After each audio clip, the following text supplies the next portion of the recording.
So if I take all of the different hue planes and kind of examine their shapes in a given gamut, so say the RGB gamut of your computer screen, every hue plane is actually going to have a different shape if I'm measuring perceptually. If I'm looking at magenta, it's reaching its full chroma sort of in the middle of the lightness scale. If you look at lime green, it's reaching its full chroma near the top of the lightness scale. If I'm looking at indigo, it's reaching its full chroma more like around 30 or 40 on a scale of 100 in terms of lightness. So every plane of constant hue actually has kind of a unique shape to it. If I stack all of those together like a deck of cards, I get my full range of available colors, and the term for that is a gamut.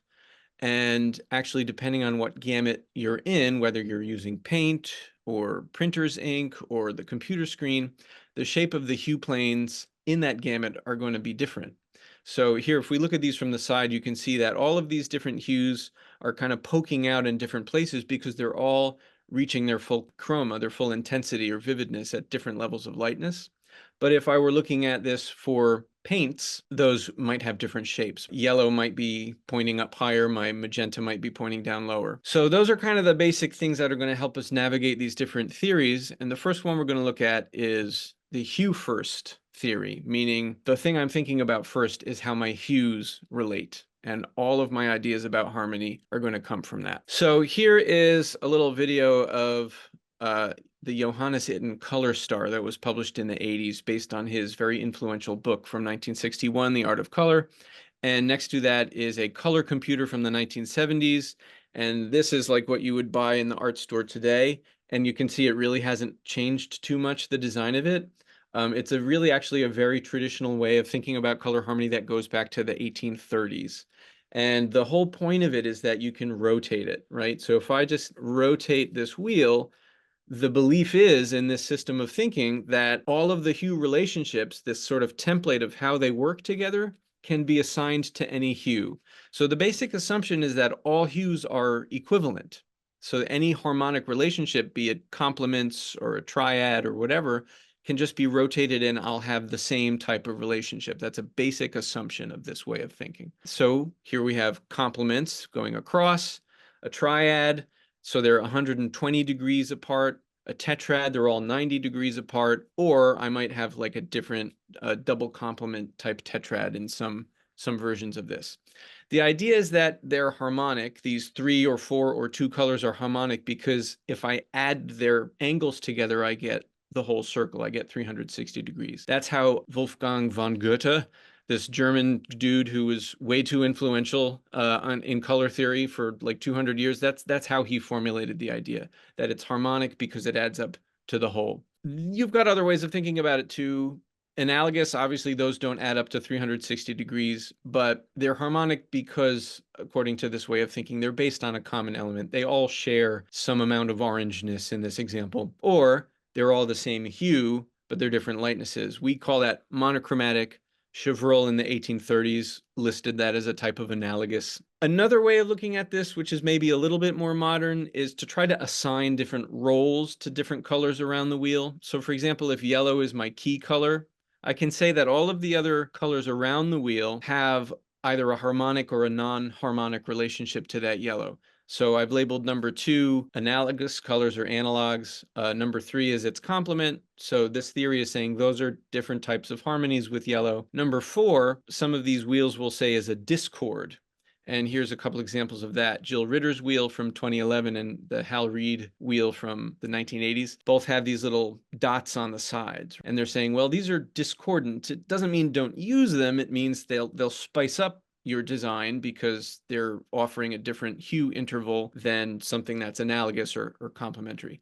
But the bottom line is all of these different ways of looking at harmony are really only telling you how to make decisions about which hues to put together. So all hues are the same. They're harmonic if they add up to the whole, if they have a common element, or if they don't do any of those intervals we like, we'll call them non-harmonic. There's kind of a huge limitation here, or 2 or 3. So let's look at that. Number 1, according to this theory, these 2 pairs of colors, this like orange azure pair and this blue yellow or indigo yellow pair, are equal. Like they both have the same relationship. They both have the same effect because they're both quote unquote complements. But because hues achieve full chroma at different lightness levels in the color space, which you can illustrate this way by kind of looking at their hue planes side by side, actually these two color pairs have very different relationships. The blue and the orange, the blue is actually higher in lightness than the orange. If I look at the yellow and the blue violet below, it's a bigger difference. So that yellow blue contrast is actually a much higher contrast. Those two colors are much more different if I'm looking at them in full chroma than the orange azure pair. So really these are not the same relationship, even though all I've done is rotate my needle on the wheel. So that's a big limitation of this way of thinking. Another big limitation is that these wheels typically have their intervals wrong. So this is the problem, because if their whole concept is that these three make a triangle, so they're harmonic, if you've got the colors in the wrong places, it kind of blows up the theory. So these kind of wheels that you buy at the art store are based on the historical artist primaries of red, yellow, and blue. So they place red, yellow, and blue 120 degrees apart. But we've known since about 100 years ago from perception studies that we actually see differences in hue differently than that. Like red and yellow are actually kind of closer together. So actually, if I reorganize my hue circle and I put magenta, cyan, and yellow as a triangle, you can see that kind of switches things up a bit. I've got less oranges. So now what happens is that perfect complement going across of yellow and violet is now wonky. My perfect triad of red, yellow, blue is this way. My red and yellow are much closer together. And my perfect tetrad of these four colors on the bottom are actually spaced out like that. If we're basing whether or not hues are harmonious together on their intervals and our intervals are wrong, like where does that leave us? We could say, well, let's fix it, right? Let's actually look at perceptually what's across or what makes a triangle or what makes a square. Does that make it better? Are only those combinations harmonious? I don't know. Let's look at this. Let's see what the remaining problem is. Say I've fixed my wheel and I've got all of the colors spaced the correct way. And I say, okay, I'm going to choose a triad of 3 equally spaced colors. I've got an orange, a sort of blue-green, and a purple. Are any of these palettes good? Are they harmonious to your eyes? I've got the first one where I've darkened my orange a little. My blue-green is very bright and vivid. You know, I'm just trying different combinations, but they're all the same 3 hues that, according to this theory, are harmonious. I'm curious your opinion. Are any of those palettes, would you use them? Do you think those colors look good together? They're collectively saying no, they would not use both. We don't like them?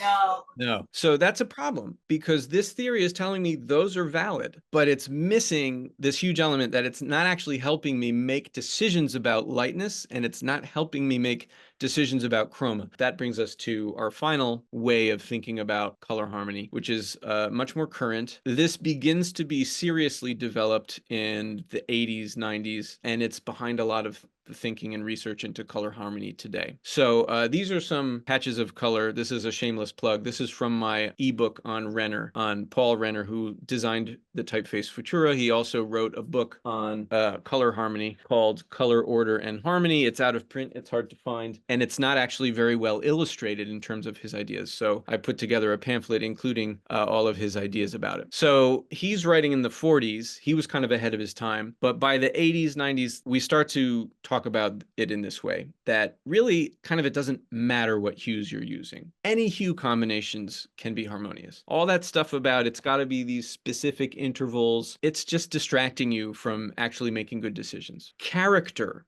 not hue, or hue interval, the space between hue, is what creates meaning or mood. Character is what creates meaning or mood. Harmony comes from careful use of lightness and chroma. And then finally, character is defined relative to the hue plane. So now finally, we're taking into account that every hue plane has a unique shape. So let's break that down some more.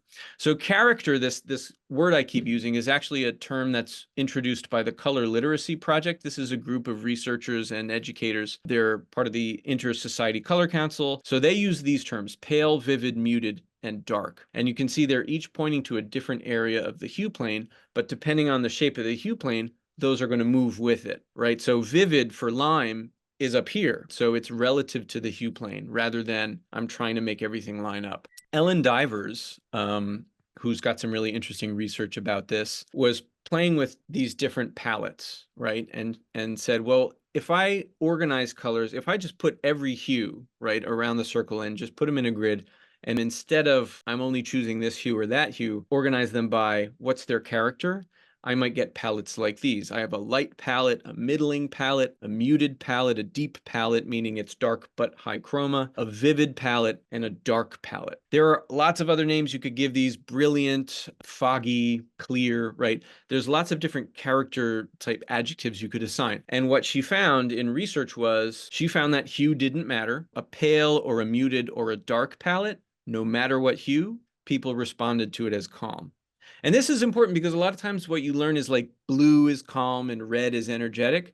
It actually doesn't matter what hue it is. It matters how chromatic it is. If you look at relaxed versus intense, it's the same thing. It's about how light or dark or vivid or muted it is. So here's the problem with the character first thing. If I'm not thinking about value or lightness and I'm saying, well, I want to convey, this soft pastel thing, and I choose all muted colors, but they're all the same lightness, I've got to think about this final piece of the puzzle, which is if my job is to communicate through design, I have to make sure it's legible. And the only really way to do that is to rely on lightness or value. And again, that relates to color vision deficiency. It relates to accessibility. And again, I can fix this by just same hues, same chroma, but varying the lightness of those different colors within my set of hues I'm picking from.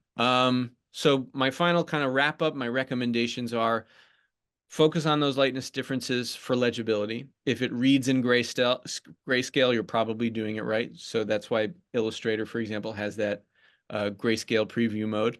Don't obsess over hue intervals.